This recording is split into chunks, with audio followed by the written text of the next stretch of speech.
God bless America. Hello, everybody. Happy Monday. I hope that you all had a fantastic weekend. I know that I did. Looking forward to this next news week. Now, as is the case some Mondays, people are talking about the pop culture events that happened over the weekend, and there are plenty of people to talk about that on YouTube. So I tend to steer clear of those events, except for when they're extremely significant. In other cases, people are still talking about what we've already talked about on Friday, sometimes talking about topics that I used up all of my recording time for and didn't even factor in the possibility that I would go overboard like I did on Friday. That's the case this Monday. Everybody's talking about the Super Bowl, which I didn't watch and don't really care to comment on. We have this discussion every year when it comes to the Super Bowl ads. Somebody goes overboard, somebody does a stupid ad, somebody does something social justice, and there's a dozen other commentators out there that are going to cover the Super Bowl ads. The other thing that people are still talking about is that people are still talking about the Nunes Memo. And I want to talk about that a little bit today. I want to talk about something that's been on my mind, but that I haven't put into the words that I'm going to put it into today.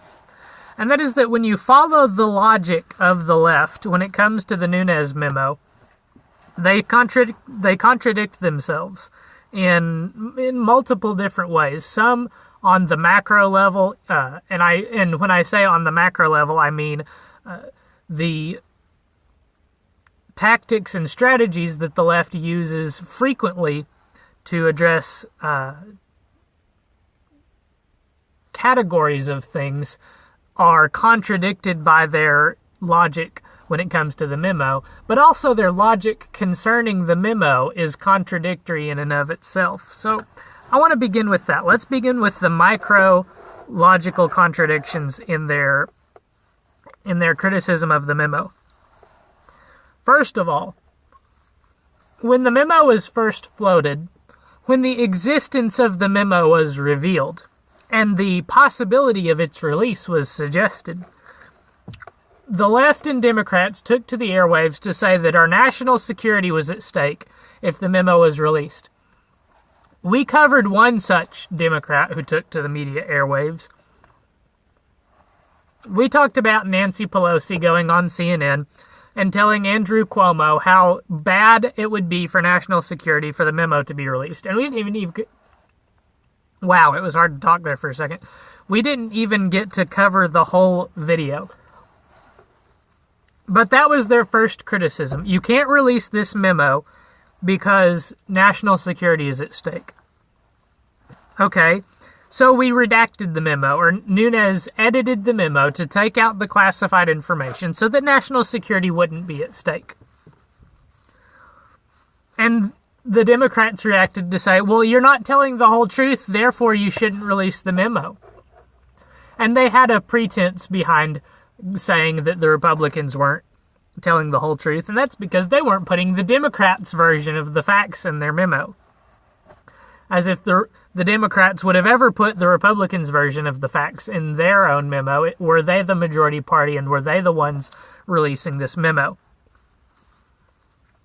So they said you shouldn't release the memo because it's not the whole truth. Then after the memo was released, Friday evening, over the weekend, people have been doing commentaries. I heard one montage of commentators saying that this is a nothing burger. Basically, there's nothing here. Rachel Madcow took to her program to giggle about how this is all they've got. That's it. Jim Comey took to Twitter to say, basically, again, this is it. This is all you have. This was supposed to be devastating. But throughout this process, throughout the release of the memo process, the steps that it went through, and the things that the Republicans did to attempt to address some of the criticisms from the left, the rallying cry for the left was, don't release the memo. You can't release the memo. You can't do this. This is not the right thing to do. So when we first started out, you can't release the memo because national security. All right, we'll fix it for the national security stuff.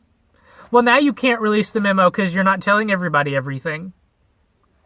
Which is contradictory because you just told us we can't tell everybody everything because national security. Now you're telling us we have to tell everybody everything because we're leaving out pieces of evidence, which is what I said in Friday's video, that the memo was incomplete because we couldn't see the underlying documents. We were going to have the underlying documents declassified, and when that ultimately comes up, which I think it could, when it comes time to declassify the underlying documents, which would be the FISA and FISA renewal applications, the left is going to say you can't reveal these documents because national security. When those documents are redacted to take out names, things that haven't been made public already, they're going to say you can't do this because you're not telling our side of the story. And they'll say you're not telling the whole truth. They won't say you're not telling our side of the story. And they fought and fought and fought leading up to Friday to keep the memo from being released.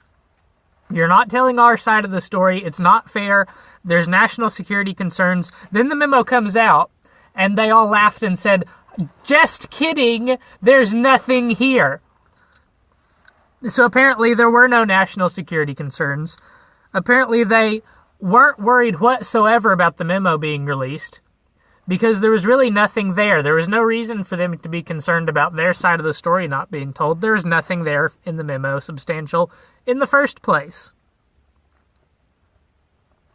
So you can see where your contradiction in terms might come from.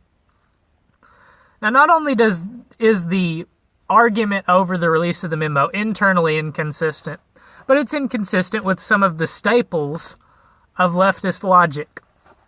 First of all, let's go back to 2012. Jump into your time machines called your brain and travel back in time with me. Let's go back to the election season 2012. And dingy Harry Reid took to the floor of the Senate and told the country, I've got a friend, or two or three, that told me that Mitt Romney hasn't paid his taxes since 2000. I don't remember the exact year. Basically said, I heard a rumor that Mitt Romney has never paid his taxes. The media asked one time, produce this friend. And Harry Reid said, that doesn't matter. Go ask Mitt Romney why he hasn't paid his taxes since 2000. It's the seriousness of the charge. It's very serious, and it needs to be taken seriously. The charge is so serious that we must investigate this serious charge. I'm saying serious a lot because that's part of the joke. The possibility that the charge might be false is irrelevant because the seriousness of the charge is so great. The charge in this case being that a theoretically unbiased, theoretically apolitical organization has taken a political stance that runs counter to years and years and years of tradition. And of course, when the Democrats are out of power, they love to harp on how great our traditions are. Especially the traditions that allow them to leverage some kind of power over the Republicans. So the charge is extremely serious. This is a law enforcement agency that has traditionally been apolitical and should always be apolitical. For the FBI and the DOJ to be charged with being political is a very serious charge. But the left and the Democrats decided that in this case, the seriousness of the charge doesn't matter because you haven't told our side of the story. National security is at stake. We throw out the seriousness of the charge. It doesn't matter, which throwing out the seriousness of the charge, something that the Democrats love to leverage against Republicans. See, again, Mitt Romney 2012, Donald Trump election season 2016. See also every Republican candidate since 2012. The seriousness of the charge argument is going to continue to run because they think that it worked one time. It worked theoretically against Mitt Romney. Harry Reid appeared in an interview after the election, was asked about the lie that Mitt Romney hadn't paid his taxes because the tax returns came out later and Mitt Romney had in fact paid taxes. And Harry Reid's reply was, he lost, didn't he? So the seriousness of the charge thing is going to continue to come up. We haven't talked about Roy Moore since he lost the election last year. I would not be surprised if all of the charges and accusations had disappeared and Roy Moore didn't have anything to worry about in terms of criminal prosecution. He lost, didn't he? That was the goal, was to keep him from winning the election. Forget the application of the law, the seriousness of the charge.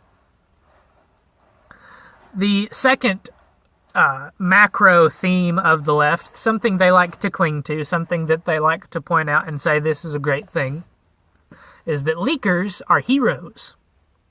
I say leakers are heroes. Not people that go through the proper channels to unveil abuses of the government, like Devin Nunes has perhaps done in this situation. Leakers. People that break the law to reveal government secrets. And the reason that leakers are heroes is because they're revealing truth that's been withheld from the American people. Kind of like Devin Nunes is trying to do with his memo. He's trying to reveal some truth that's being withheld from the American people. But Nunes is evil. But leakers are heroes. I would cite for you the Pentagon Papers. They just released a movie called The Post about the Pentagon Papers. I wish that I would go and see The Post so that I could make a review video and say the following line, but I'm not going to go watch The Post, so I'm going to say it here. The Post is the media making a movie about the media so that the media can give an award to the media for making a movie about the media. I hope you enjoyed that. I certainly thought it was clever enough. But the Pentagon Papers, leakers hailed as heroes. Chelsea Manning, leakers hailed as heroes. Edward Snowden, and I put a question mark in my notes because I know he's fled the country, and I know that, which I would assume means that the Obama administration wanted to prosecute Ed Snowden for what he had done. But there are elements in the American media that hail Ed Snowden as a hero. Certainly he revealed abuses of the government, the government mass spying on the American people. But he was a leaker. He revealed truth that was being held from the American people. He qualifies as a hero. Most recently, in the leakers are heroes epic of the left, you have the Trump White House leakers. I have heard that apparently one thing that Fire and Fury is alleged to have got right is that Steve Bannon, while he was chief strategist of the White House, Jared Kushner, one of the president's chief aides, and apparently who's been doing great work in the Middle East, and the RNC chair, I can't remember the man's name, who was, at least, he may still be, I haven't heard that he was fired, Trump's chief of staff. All three of those individuals were apparently leaking information to the media to make themselves appear more powerful than they were. But they were leaking things that were alleged to make Trump look bad. Leakers are heroes. But Devin Nunes, who did not leak his memo to the press, rather went through the proper channels to declassify his memo and have it released to the American people, He is a villain. He's not a hero. This is a bad guy in the story of the media. Those are just some things that I wanted to talk about. Some laundry that I wanted to air, if you will. Some things that I hadn't said in as many words that I wanted to put out there for your consideration. I hope that you enjoyed this video. I hope that you'll leave a like, subscribe, and hit the bell for notifications. I would also like to extend a warm welcome to my most recent subscribers. My video Friday did stunningly well. By my standards, it went viral. It's not going to be talked about in news headlines anytime soon or picked up by any of the big names on the YouTube sphere. But I was thrilled with the success of Friday's video. And if you're here as a subscriber, or even if you're here after watching that video considering giving this channel your subscription, I thank you for tuning in. I hope that you will come back and join me in future stories. Make sure you hit the bell for notifications if you are subscribing today or have subscribed recently, so that you don't miss a single video. I'm doing new videos every weekday, and I want to tease something. Got something very special for you coming this summer. I'll be taking a week's vacation, and I wanted to put together a series of videos that would stand the test of time, that would be relevant to be released over a week, such that I wasn't just doing stories from the previous week that would then be a week old by the time that Friday rolled around. If you're interested in the values held at the core of the American tradition, at the core of conservatism, make sure you tune in this summer. It's coming. It's going to be great. I know you're going to love it. Again, thank you for watching this video. I hope you'll come back and join me tomorrow. Until then, good night and God bless.